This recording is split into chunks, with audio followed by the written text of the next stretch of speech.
નમસ્કાર દર્શક મિત્રો, ધ બી અલેટ ન્યૂઝમાં આપનું હાર્દિક સ્વાગત છે। તો જોઈએ આજના મુખ્ય સમાચાર। વાઘોડિયા 136 વિધાનસભાની પેટા ચૂંટણી માંગ વાઘોડિયાના પૂર્વ ધારાસભ્ય મધુભાઈ શ્રીવાસ્તવે પોતાનું અપક્ષ ઉમેદવારી પત્ર ભર્યું। વાઘોડિયા 136 વિધાનસભા પૂર્વ ધારાસભ્ય મધુભાઈ શ્રીવાસ્તવે તેમના નિવાસસ્થાનેથી નીકળી વાઘોડિયા ખંધા રોડ પર આવેલા આર કેબલ પાસે આવેલ વિજય હનુમાન મંદિરે હનુમાનજીના આશીર્વાદ લીધા બાદ વાઘોડિયામાં એમના કાર્યાલય ખાતેથી રેલી સાથે વાઘોડિયા વિધાનસભાની પેટા ચૂંટણીમાં વાઘોડિયા સેવા સદન ખાતે પોતાનું અપક્ષ ઉમેદવારી પત્ર ભર્યું।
વાઘોડિયામાં ફોર્મ ભર્યું છે।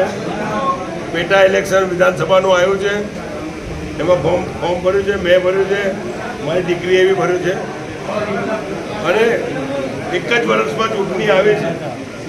ખરેખર વાઘોડિયાના મતદારો, ભાઈઓ, બહેનો, વડીલોને પૂછ્યા વગર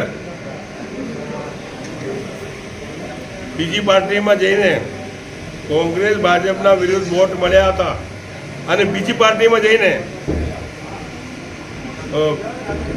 એમને ખોટા કામ કરવા હશે, એક સાચા કામ કરવા હશે, એ તો ઉપરવાળો જાણે। પણ આજે વિકાસ કરવો જોઈએ વર્ષના દરમિયાનના અંદર, તો વિકાસ નથી કર્યો।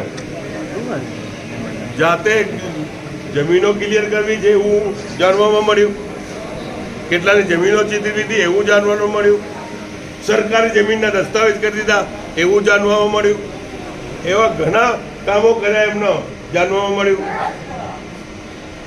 ઓઇલ, પેટ્રોલ, ડીઝલના 2 નંબરના ધંધા કર્યા એ જાણવા મળ્યું।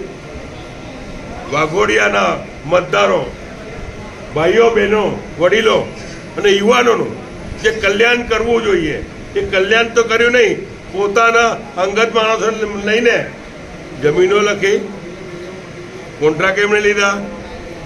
આ ધંધો 1 વર્ષ દરમિયાનમાં કર્યા છે અને હું તો એ કહું છું મારા વાઘોડિયા મતદારના ભાઈઓ, બહેનો, વડીલોને ને યુવાનોને એ કહેવા માંગુ છું કે અડધી રાતે મારા ઘેર આવ્યા છો તો મેં કામ કર્યું છે 30 વર્ષના દરમિયાનના અંદર।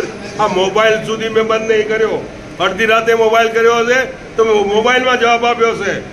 1 વર્ષ દરમિયાનના અંદર મારી પ્રજાને તકલીફ પડી છે, હવે ચૂંટણી આવી છે, હું આવી રહ્યો છું અને આપના સેવક તરીકે, ધારાસભ્ય તરીકે, આપનો સેવક તરીકે સેવા કરીશ।